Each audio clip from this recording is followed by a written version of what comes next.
Dear students, good morning. Today we are going to discuss about the topic roots. We already discussed about stem, leaf, isn't it? So let us discuss about roots. See, what are the functions of the root? We already studied it in the class 3, 4 and 5. What are the functions of the root? First one, it absorbs water and minerals from the ground, isn't it? Yes, okay, fine. Water and useful substances we can tell. Then, what is the next function?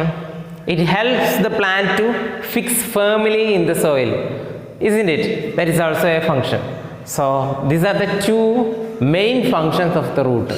There is a third function. What is that? It stores extra food prepared by the plants. That's only in the case of some plants. Some plants store extra food.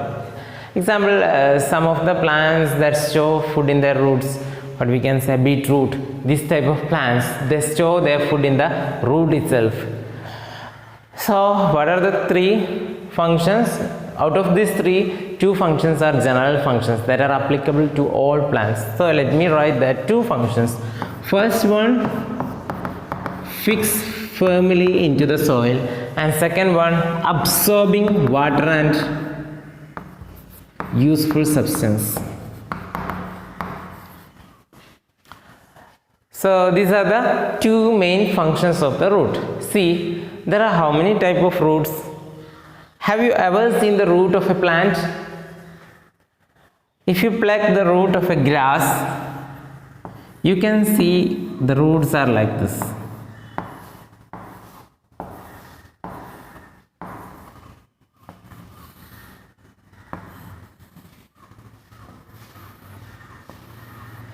Isn't it?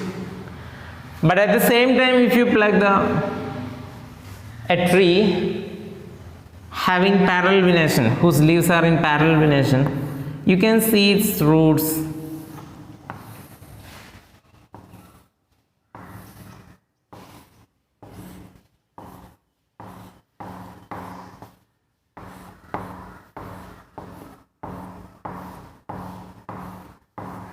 They are branched type of roots. First one, they do not have branches. Second one, roots having branches. These type of root are called fibrous root. They are like fiber. So they are called fibrous root. What it is called? Fibrous. They are called tap root. It consists of one main root and branches are delivered from this main root. It is called tap root. So there are two types of roots. They are fibrous root and tap root. See, there is a connection between venation in the leaf and roots. What about the type of venation in grass? Is it parallel venation or reticulate venation? We already studied what is venation. It is a design of veins in a leaf. What about this grass? Is it parallel or reticulate venation? Let me draw a leaf here also.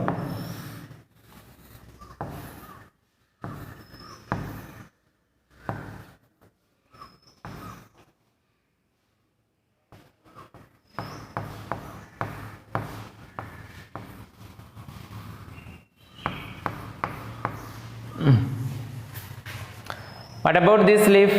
It's having parallel venation. See, parallel venated leaves or those plants having parallel venation in their leaves possess fibrous roots.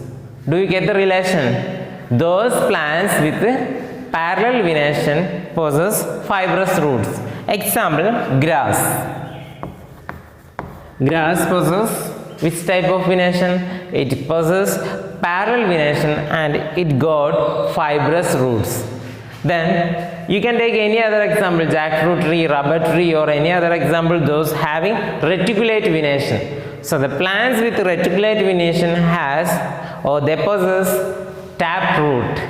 So do you get the relation? So we need not pluck the plant and look, is it tap root or fibrous root? We can look into the leaves and identify, is it tap root or fibrous root by just simply looking into the leaves.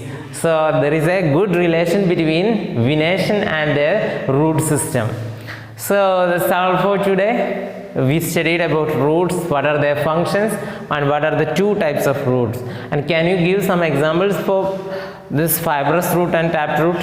Fibrous root, obviously you can give example as paddy, rice, wheat or grass, etc. For taproot you can give many examples. You are seeing in your surroundings many leaves with reticulate venation. Those plants are belonging to the category taproot also. So that's all for today. Hope it's clear and thank you for watching. Have a nice day.